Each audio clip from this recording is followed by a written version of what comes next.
Hello everyone, कैसे हैं आप सब। आप सभी का एक बार फिर से मेरे चैनल हलचल इन बॉलीवुड पे स्वागत है। एक्ट्रेस जब फ्लॉप हो जाती हैं तो लोग अक्सर उन्हें भूल जाते हैं, पर कभी कभी किसी फ्लॉप एक्ट्रेस की उसके बाद की जिंदगी को खंगालो तो उसमें से एक नई कहानी निकल कर आती है जो उनके फिल्मी करियर से बेहद अलग और प्रेरणादायक होती है। अब आप सोच रहे होंगे कि आखिर मैं कौन सा किस्सा सुनाने वाली हूँ, तो चलिए बताती हूँ। आपको कलयुग मूवी का फेमस गाना तुझे देख देख सोना तो याद होगा ही, और उसमें दिखने वाली वो मासूम सी प्यारी सी एक्ट्रेस भी याद होगी जिसकी सादगी और मासूमियत ने छोटे रोल के बावजूद लोगों के दिल में जगह बना ली थी। मैं बात कर रही हूँ स्माइली सूरी की। स्माइली की वो शक्ल और परफॉर्मेंस तो लोगों को याद रही, पर उनका नाम शायद ही किसी को पता होगा। और इसी बात ने ना केवल उनकी जिंदगी में बवंडर खड़ा कर दिया, बल्कि लोगों का उनको भूल जाना ने उनकी एक नई पर्सनालिटी को जन्म दिया, जो कि उस फिल्मी मासूम सी किरदार से बहुत ही अलग, बोल्ड और दिलचस्प है। तो चलिए जानते हैं कि आखिर स्माइली सूरी है कौन। Smiley Suri famous director producer Mahesh Bhatt और मुकेश भट्ट की सबसे छोटी बहन की बेटी हैं। वो फेमस डायरेक्टर मोहित सूरी की सगी बहन भी हैं, जिन्होंने कलयुग मूवी डायरेक्ट कर अपने करियर की शुरुआत की थी। स्माइली सूरी काफी छोटी थी जब उनकी माँ का देहांत हो गया। भाई मोहित सूरी पिता के पास रहने लगे, जबकि स्माइली की परवरिश उनकी नानी के पास हुई। इस तरह से स्माइली इमरान हाशमी के परिवार से भी काफी क्लोज हो गई, क्योंकि इमरान की माँ उनकी मासी थी। एक्ट्रेस बनने से पहले स्माइली एक ट्रेंड क्लासिकल डांसर रह चुकी हैं, और वो लगभग 5 सालों तक शामक डावर के डांस ग्रुप में रही हैं। उन्होंने फेमस कथक गुरु विजयश्री चौधरी से कथक भी सीखा है। वो ओलंपिक में अपना डांस लेकर जाना चाहती थी और इसकी तैयारी भी कर रही थी कि 2005 में उन्हें कलयुग ऑफर हुई। कलयुग बहुत बड़ी हिट तो नहीं रही, पर लोगों के दिलों में स्माइली का किरदार और फिल्मों के गाने जरूर बस गए। लेकिन उसके बाद स्माइली को कोई ऐसा काम नहीं मिला जिससे उनकी पहचान बन पाए। उसके बाद उन्होंने 3-4 फिल्में भी की, पर लोगों ने उन्हें नोटिस तक नहीं किया। 2013 में उन्होंने जोधा अकबर टीवी शो और 2015 में वो अपने पति के साथ नच बलिए सीजन 7 में भी नजर आई, पर कुछ खास हुआ नहीं।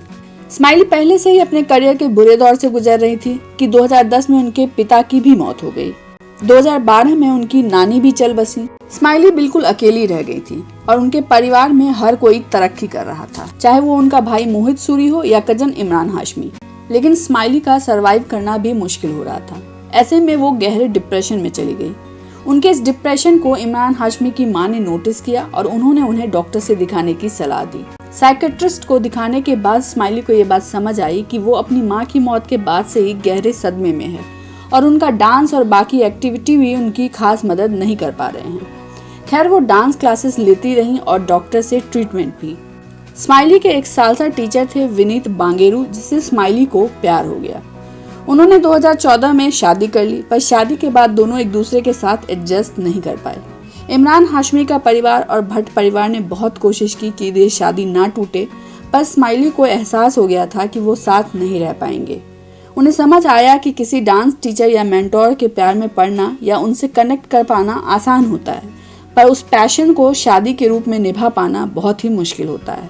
यही कारण था कि 2016 में काफी कोशिशों के बावजूद दोनों अलग हो गए। स्माइली शादी के बाद ही काफी हेल्दी हो गई थी, और उन्हें इस बात का एहसास नच बलिए के सेट पर हुआ, जब वहां के कंटेस्टेंट और दोस्तों ने उन्हें इस बात के लिए टोकना शुरू किया। डिप्रेशन में वो थायराइड और COPD जैसी बीमारी से ग्रसित हो गई थी, जिससे उनका वजन लगातार बढ़ रहा था, और डांस के अलावा उन्हें कोई और तरीका सूझ नहीं रहा था खुद की मदद करने का। पर आप जानते हैं कि थायराइड और COPD जैसी बीमारी हार्मोनल होती हैं, और इसका शरीर पे कितना बुरा असर होता है, और आप हेल्पलेस होते हैं इसे कंट्रोल करने में। स्माइली के साथ भी यही हो रहा था।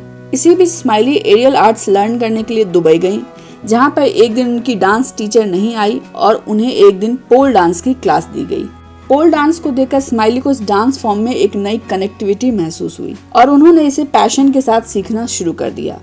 पोल डांस ने उनकी काफी मदद की। वो इससे अपने इनर स्ट्रेंथ को जगा पाई, और उन्होंने अपने हार्मोनल डिजीज को भी कंट्रोल करना सीख लिया।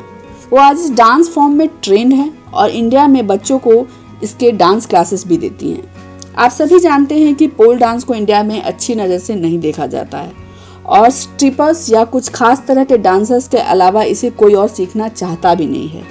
पर स्माइली का कहना है कि इंडिया में तो पहले कथक भी बदनाम था, इसलिए इस बात पर ध्यान देना फिजूल है कि लोग इस डांस फॉर्म को कैसे देखते हैं। उनका कहना है कि खास बात यह है कि पोल डांस आपकी बॉडी को एक स्ट्रेंथ देता है। ये योगा जैसा है जो कि आपकी बॉडी और माइंड दोनों को हील करता है। अब तो पोल डांस ओलंपिक में भी इंट्रोड्यूस हो चुका है। उनका मानना है कि पोल डांस आपकी कई हार्मोनल डिजीज को कंट्रोल करता है, खासकर औरतों में, और आपको आसानी से कंसीव करने और नॉर्मल डिलीवरी में भी काफ़ी मदद करता है। ये डांस फॉर्म औरतों को काफ़ी मदद करता है उन्हें खूबसूरत, मजबूत और फ्लेक्सिबल बनने में। आज स्माइली ना केवल अपने डिप्रेशन से उबर पाई हैं, बल्कि उन्होंने एक नया लक्ष्य भी ढूंढ लिया है। आज उन्हें भले आप देखेंगे तो पहचान नहीं पाएंगे, लेकिन फिल्मों में काम ना करना उनकी ज़िंदगी का मकसद नहीं था, ऐसा महसूस ज़रूर होता है। वो एक जरिया था जहाँ से फेल होने के बाद वो अपने असली लक्ष्य, अपने असली पैशन पोल डांस तक पहुँच पाई। आज के लिए बस इतना ही। अगर आपको ये वीडियो पसंद आता है इसे लाइक और शेयर करें, चैनल को सब्सक्राइब करना ना भूलें और वैक्सीन ज़रूर लगवाएं। Thank you so much.